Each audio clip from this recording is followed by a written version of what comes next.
Hello, friends, and welcome to Adventures in Pixieland. My name's Amy, and we're in Bible study. We are in the NIV, and we will be through 2025. In this video, we are in Exodus chapter 32, and it is called the Golden Calf. So, let's jump in. When the people saw that Moses was so long in coming down from the mountain, they gathered around Aaron. You know, the one who's to be God's high priest. And said, "Come, make us gods." And they don't mean that in the, Roman, I'm not talking about Roman Catholics. I'm talking about ancient Rome. Because they had a belief system, like the Egyptians had a belief system, that one could become a god. Other cultures did too. I'm not trying to call out just one of those. Those are ones we're familiar with. They don't mean it like that. Not make us gods. No, they mean like the Egyptians, or a god, like out. Right? Make us gods who will go before us. Make us statues to worship. As for this fellow Moses who brought us up out of Egypt, we don't know what has happened to him. Aaron answered them, "Take off the gold earrings that your wives, your sons, and your daughters are wearing, and bring them to me." So all the people took off their earrings and brought them to Aaron. He took what they had handed him and made it into an idol cast into the shape of a calf, fashioning it with a tool. And they said, and then they said, "These are your gods. See, or this is your God." You have to imagine, "Oh Israel, who brought you up out of Egypt." Okay, see, my brain, it just. Because when you're looking at it like, if God is God the Father, right? And I had a pastor describe this for me, so I can't claim it my own way, but he gave it to me in this way that made so much sense. He said, imagine if you were this parent and you walked into your room and you found your kindergartner doing this with their stuffed animals. Because that must be what it looked like to God. When Aaron saw this, he built an altar in front of the calf and announced, "Tomorrow there will be a festival to the Lord." So the next day the people rose early and sacrificed burnt offerings and presented fellowship offerings, traditional peace offerings. Afterward they sat down to eat and drink, and then got up to indulge in revelry. Then the Lord said to Moses, "Go down, because your people, whom you brought up out of Egypt, have become corrupt. They have been quick to turn away from what I commanded them and have made themselves an idol cast in the shape of a calf." That was a type of worship in Egypt. Just, for clarification of why a calf, right? Why that? That was a type of worship in Egypt. It was not uncommon. They have bowed down to it and sacrificed to it and has said, "These are your gods, O Israel, who brought you out of Egypt." "I have seen these people," the Lord said to Moses, "and they are stiff-necked people.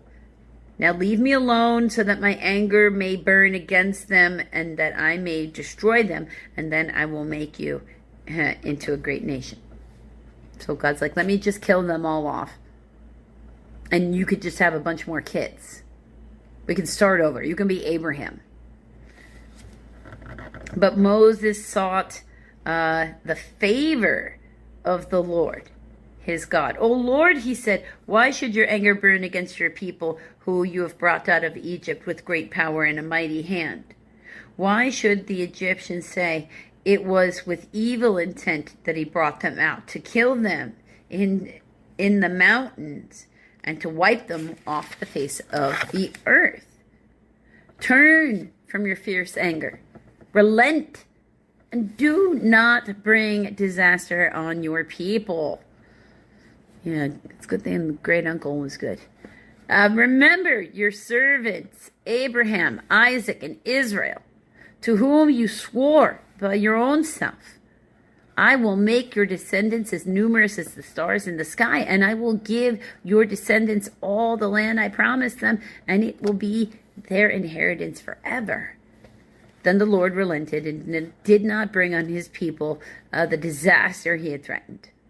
Moses turned and went down the mountain with the 2 tablets of the testimony in his hands. They were inscribed on both sides. Okay, so, it would have to, so either there were 40, and, and we have some confusion, or it was 5 on each. No, it wouldn't even be 5 on each side. These must be very big carved letters. But it is also in Hebrew, which is a pictorial language, and would need to be carved bigger if it was going to be read clearly. So, to be fair. The tablets were the work of God. The writing was the writing of God, engraved on the tablets.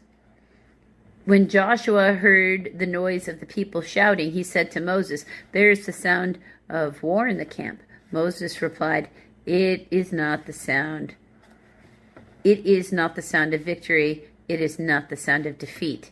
It is the sound of singing that I hear." When Moses approached the camp and saw the calf and the dancing, his anger burned, and he threw the tablets out of his hands, breaking them to pieces at the foot of the mountain. And he took the calf they had made and burnt it in the fire, and then ground it to a powder and scattered it on the water and made the Israelites drink it. Wow. He said to Aaron, "What did these people do to you, that you led them into such great sin?" So he held his brother accountable for sure. "Do not be angry, my lord," Aaron answered. "You know how prone these people are to evil. They said to me, 'Make us gods who will go before us.' As for this fellow Moses who brought us up out of Egypt, we don't know what has happened to him. So I told them, 'Who has any gold jewelry? Take it off.' And then they gave me the gold, and I threw it into the fire, and out came this calf." Moses saw that the people were running wild, and Aaron let them out of control, so become a laughing stock to their enemies. It's like you've brought shame on the family, brother. So he stood at the entrance to the camp and said, "Whoever so is for the Lord, come to me." And all the Levites rallied to him. Okay, because that was his tribe. And he's the prophet, even though Aaron would be the head of household. Then he said to them, "This is what the Lord, the God of Israel, says. Each man strap a sword to his side. Go back and forth through the camp from one end to the other, each killing his brother and friend and neighbor." The Levites did as Moses commanded, and that day about 3,000 people died. Wow, that is so many. Then Moses said, "You have been set apart to the Lord today, for you were against your own sons and brothers, and he has blessed you on this day." He stood up for his virtues. The next day Moses said to the people, "You have committed a great sin, but now I will go up to the Lord. Perhaps I can make atonement for your sin." So Moses went back to the Lord, and he said, "Oh, what a great sin these people have committed. They have made themselves gods of gold. But now please forgive their sin. But if not, then blot me out of the book you have written." Then the Lord replied to Moses, "Whoever has sinned against me, I will blot out of the book. Now go lead the people to the place I spoke of, and my angel will go before you. However, when the time comes for me to punish, I will punish them for their sin." And the Lord struck the people with a plague because of what they did with the calf Aaron made. So the people who had to drink the gold had some ill effects going on.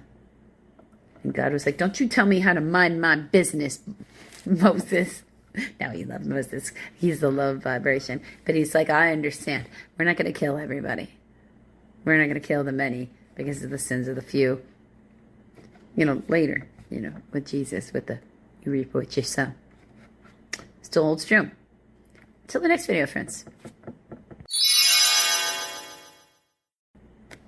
Hello, friends, and welcome to Adventures in Pixieland. My name's Amy. I'm an ordained minister, and we're in Bible study. We are in the NIV, and we will be through the rest of 2025. We are in this video, we are in Exodus. We are in chapter 33, and it's verses 1 through 23, and we're going to do all of them. So let's jump in. We're following the beginning of this chapter is a conclusion of this conversation between Moses and God after the golden calf incident when, the high priest Aaron made an idol because people asked him to. Then the Lord said to Moses, leave this place, you and the people you brought up out of Egypt, and go up to the land I promised on oath to Abraham, Isaac, and Jacob, saying, I will give it to your descendants. I will send an angel before you, drive out the Canaanites, Amorites, Hittites, Perizzites, Hivites, and Jebusites. Go up to the land flowing with milk and honey, which all those people now have all been married into the other people, like Esau's kids and those types of things. But I will not go with you because you are stiff-necked people and I might destroy you on the way. Like, I cannot go on this road trip with you, children, because I might just come into that back seat and throttle you. When the people heard these distressing words, they began to mourn, and no one put on any ornaments. For the Lord had said to Moses, tell the Israelites, you are stiff-necked people. If I would go with you even for a moment, I might destroy you. Now take off your ornaments, and I will decide what to do with you. So the Israelites stripped off their ornaments at Mount Horeb. So they took off their party clothes and stuff. The tent of meeting. Now Moses used to take a tent and pitch it outside the camp some distance away, calling it the tent of meeting. Anyone requiring of the Lord would go to the tent of meeting outside the camp. And whenever Moses went out to the tent, all the people rose and stood at the entrance to their tents, watching Moses until he entered the tent. As Moses went into the tent, the pillar of a cloud would come down and stay at the entrance, while the Lord spoke with Moses. Whenever the people saw the pillar of cloud standing at the entrance of the tent, they all stood and worshipped, each at the entrance of his tent.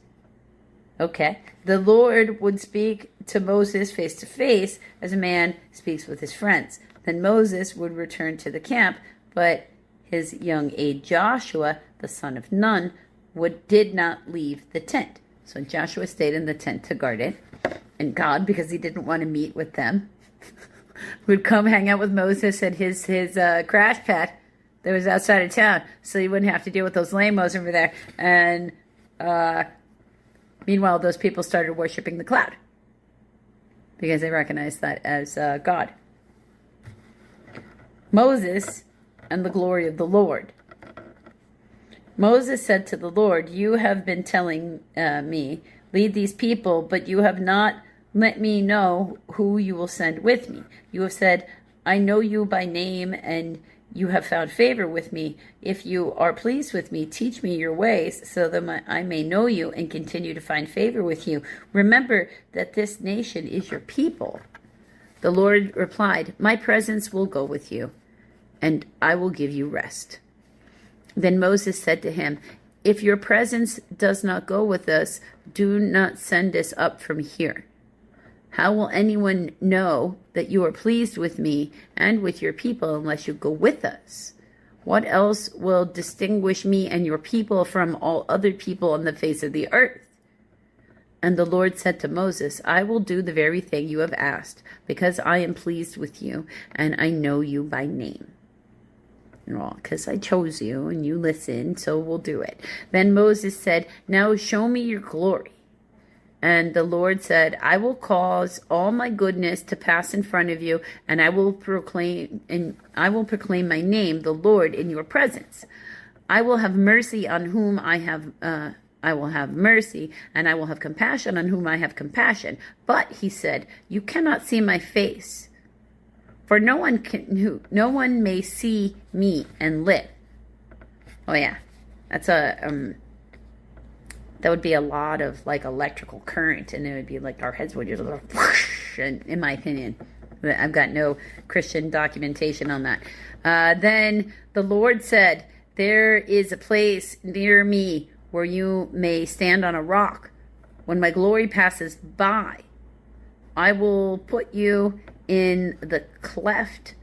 I will put you in a cleft in the rock and cover you with my hand until I pass by.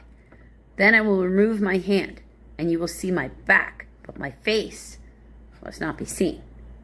Oh, so he's like, all right, we can manage this, because I'll just put you over here, and I'll cover your eyes, and then so you won't, and then you can see the back of me. It's okay. I mean, to even be able to see the back of God, what a wonderful thing that would be, right? Until next video, friends.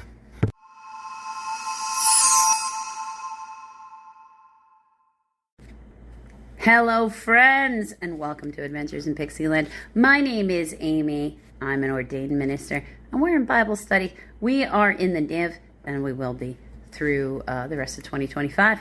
In this video, we are in Psalms, Book 1, Psalm 33, and then we're doing verses 1 through 11. So let's jump in. Sing joyfully to the Lord, you righteous. It is fitting for the upright to praise him. Praise the Lord with the harp. Make music to him on the 10-stringed lyre. Sing to him a new song. Play skillfully and shout for joy. For the word of the Lord is right and true. He is faithful in all he does. The Lord loves righteousness and justice. The earth is full of his unfailing love.